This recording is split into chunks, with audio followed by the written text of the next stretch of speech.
De volta para o terceiro bloco do programa Conexão Potiguar. Neste bloco nós temos o prazer de receber o urologista Mário Kempis, a quem eu agradeço a presença. Tudo bem, doutor Mário?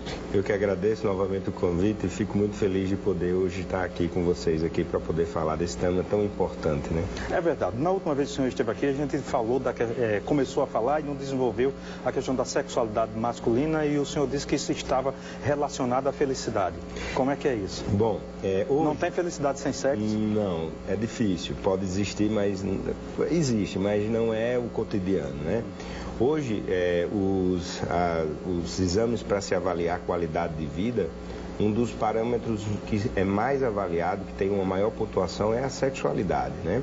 A gente costuma dizer que só namora quem está bem. Quem está bem com a esposa, quem está bem no trabalho, quem está bem com o corpo, quem está bem da cabeça, quem está bem com o espírito. Ou seja, você só vai namorar quando você tem uma qualidade de vida. Então, o sexo é extremamente importante para o ser humano para avaliar a sua qualidade de vida. É muito difícil você ver uma pessoa que não tem atividade sexual ativa e ter realmente uma qualidade de vida. Então, o sexo na vida é uma coisa extremamente importante. Principalmente no homem, né, que tem essa questão da masculinidade, tem a questão hormonal, e o homem não tem aquele problema que as mulheres têm, que diminui um pouco a sexualidade feminina, que é a questão da menopausa, que os homens eles não tendem a entrar na menopausa, que na andropausa, que é antigamente conhecida, então isso influencia mais diretamente no homem, né? E a questão da gravidez, o fato da mulher dar luz e o homem não dar luz, isso também tem alguma influência? Bom, eu costumo dizer que a questão da gravidez não influencia nada na vida sexual, nem do homem, nem do casal. Mas eu costumo dizer que o homem, ele descobriu a sua sexualidade a partir da década de 90, né? Quando foi descoberto os medicamentos para impotência sexual.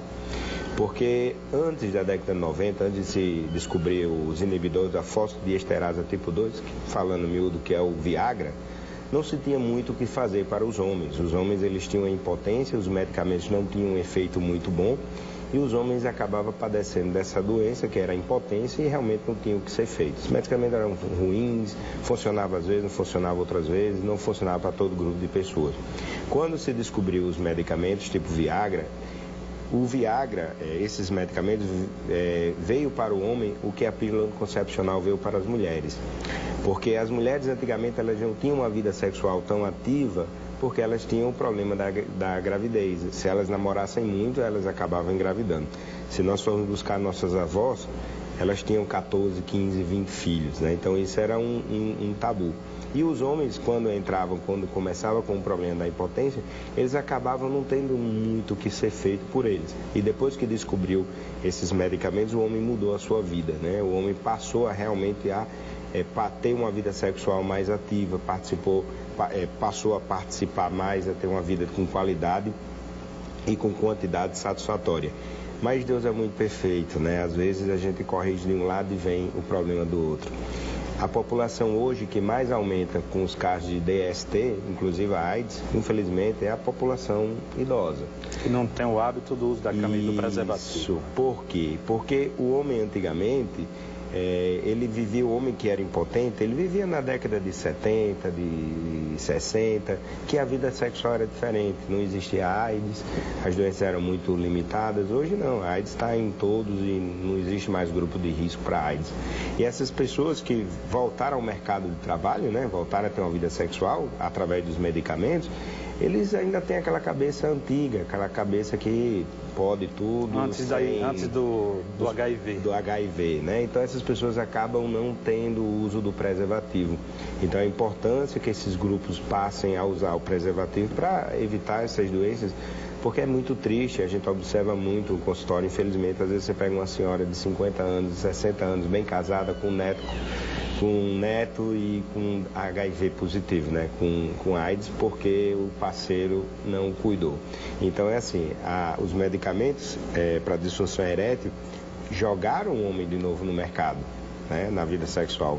Mas isso também traz uma responsabilidade de ter que usar o preservativo, de ter que se cuidar, porque não se pode mais namorar hoje como se namorava há 30 anos atrás. Perfeito. E essa questão, ela está diretamente relacionada, eu entendo quando o senhor fala que o sexo e a felicidade estão relacionados, justamente porque alguém impotente, ele cria uma situação de constrangimento, inclusive com a pessoa mais próxima a ele, né? E isso não traz alegria, evidentemente. Com certeza. A gente brinca muito com os pacientes, às vezes chega no consultório, né? Ele, doutor, eu tenho nessa idade, sou impotente, meus amigos têm uma vida sexual, namoram e tal. Ninguém sai gritando, batendo nos peitos e dizendo eu sou impotente, eu tenho impotência. Isso é um tabu, ninguém fala nisso. Mas é um problema muito comum hoje em dia. Acredita-se que aproximadamente 52% da população acima de 60 anos tem impotência sexual. E quais os principais fatores, as principais causas? Existe vários fatores, mas o fator primordial é o sedentarismo.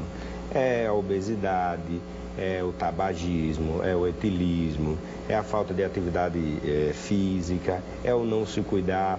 O que está muito relacionado hoje com a impotência sexual é a diabetes, é a hipertensão. Então essas doenças, elas têm uma influência muito grande na impotência sexual. E você corrigindo essas doenças, você consegue voltar o paciente a ter uma qualidade de vida, vida sexual. E também tem a deficiência dos hormônios masculinos, né, que não é tão comum como é na mulher, porque a mulher nós sabemos que a partir dos 45, 50 anos, né, depende de quando ela começou a sua puberdade, a mulher perde os hormônios e ela tem a menopausa, que é uma coisa que todas as mulheres vão sentir. O homem não, poucos vão sentir, mas aqueles que vão sentir vai ter uma repercussão muito grande na qualidade de vida. E não só na qualidade de vida, a gente costuma dizer que a atividade sexual é um iceberg, é a ponta do iceberg. Quando o homem vai ter uma impotência sexual por diminuição de hormônio, esse paciente já está irritado, já está sem sono, obeso, com risco de doenças cardiovasculares, com risco de doenças tromboembólicas. Então, quando o homem vem ter uma impotência, é importante cuidar desses fatores, que é a reposição hormonal, para que o homem volte a ter uma qualidade de vida e volte a viver bem, que é o importante. No caso das mulheres na menopausa, é importante registrar que também tem tratamento. Com certeza, né? As mulheres, hoje, é uma coisa quase que rotineira, as mulheres fazerem a sua reposição hormonal, tem que ter alguns cuidados, se tem algum nódulo mamário, endometriose, algumas coisinhas, mas o ginecologista sabe conduzir isso muito bem e é importante também fazer essa reposição de hormônio para a mulher para fazer com que ela realmente tenha também uma qualidade de vida, não só vida sexual, mas de vida mesmo, porque melhora de uma maneira geral, né? Perfeito. O que é que o senhor, as pessoas estão nos acompanhando agora, que não devem simplesmente tomar o Viagra sem consultar o médico. É importante que tenha um profissional acompanhando isso, não é? Com certeza. É muito comum. Hoje, as medicações que são mais vendidas no mundo hoje são os medicamentos inibidores da fosfodiesterase, né? Se vende mais que dipirona, do que AS, do que medicamento antihipertensivo. Então, o consumo é muito grande. O grande problema é que existem vários tipos de medicamentos e cada medicamento tem que ser indicado para cada paciente, né?